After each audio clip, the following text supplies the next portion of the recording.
We've had an opportunity to look at the world, see where the trends are, and see what's changing in the world, and compare what we're offering to what the other parts of the world are offering. Of course, you know, the Bahamas depends on tourism, and it's always imperative for us to be the leader. And we seek to find out what the competitors are doing, and at the same time, what we can take from the competitors to enhance our product. And right now, I believe that it's been a wonderful event. You're seeing many countries, and I'm seeing my brothers and sisters from the Caribbean present their products, and we're doing the same, and we feel quite good about it. We're very excited about the renaissance that's taking place in the tourism industry in the Bahamas, particularly in our capital city, where we're about to put 2,200 rooms on the inventory. And then we have new brands coming into the Bahamas and new casinos coming into the Bahamas.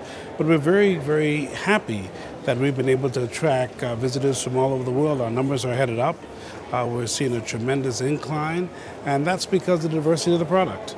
And not only the capital city, but there's also Grand Bahama, which is like the second major city that we're seeing new business come in from the Canadian market in particular. We're seeing Latin American business grow, and then we have the Family Islands, places like Bimini, that you might have heard of, associated with Martin Luther King, Ernest Hemingway. A tremendous amount of business going on there because we've been able to connect with Singapore giant, Genting Resorts World, and doing an incredible job. So as we depend on tourism, we must constantly renew our product. And that is why the Bahama product on Nassau will help our strip on Cable Beach. We now have the Paradise Island Atlantis, which changed the entire tourism industry 20 years ago, and Bahamas is going to do the same thing because they're bringing new brands, they're bringing Rosewood, they're bringing Hyatt, they're bringing SLS, a new trend, trendy people, new jet setters, they're bringing them all into the Bahamas. Then, of course, the largest single casino floor in the entire Caribbean, 100,000 square feet. So what you're going to see is you're going to see a change where the Bahamas will lead again and the world will follow. We like to be at front, and we feel quite good about what we're doing. We appreciate the inventory is fundamentally important, but you have to add things on. In the Bahamas, you have to appreciate that we have a number of things that are happening. Whether it's the soft adventure that people wish to engage in, kayaking, whether it's golf that we find many people are going after, or swimming with the pigs, which you do in Exuma. There's something for everyone, and we cater to all. We cater to families, we cater to couples, we cater to romantic events, we cater to the small families that want to go to boutique hotels in the smaller islands. We cater to the fishermen, we cater to the golfer. We cater to everyone now. We're very proud of that, and we're continuing to improve. You're going to see changes also made in our gaming because we've just passed progressive legislation where we're introducing new types of games, and that's to reach to that gaming community, which we see is increasing around the world. We're continuing to work with British Airways. It's a direct flight, and they're taking out other components of it. They used to come to the Bahamas but connect with another island.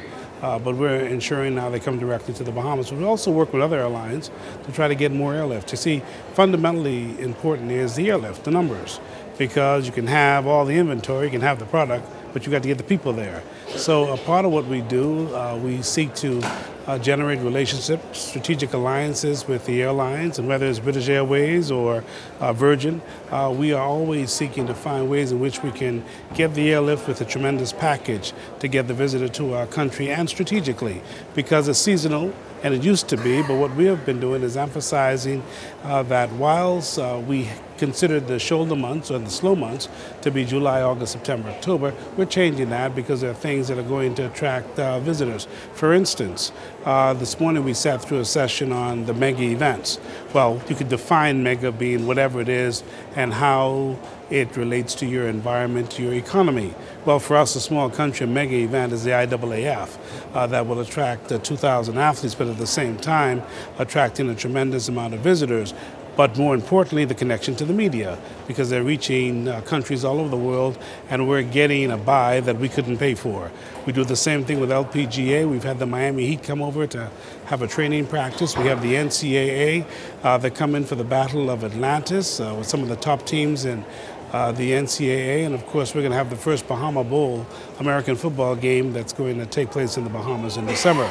And we have had Tottenham play the Reggae Boys in the Bahamas, all because we have a stadium that has to be filled, that will attract, that has a competitive level, the imagery that we require, and we think that it's tremendous. So sports, big mega events are working for us. And so we try to offer everything to let people know that the Bahamas has much to offer. So when you hear us say it's better in the Bahamas, we know why we say it, because it's simply true.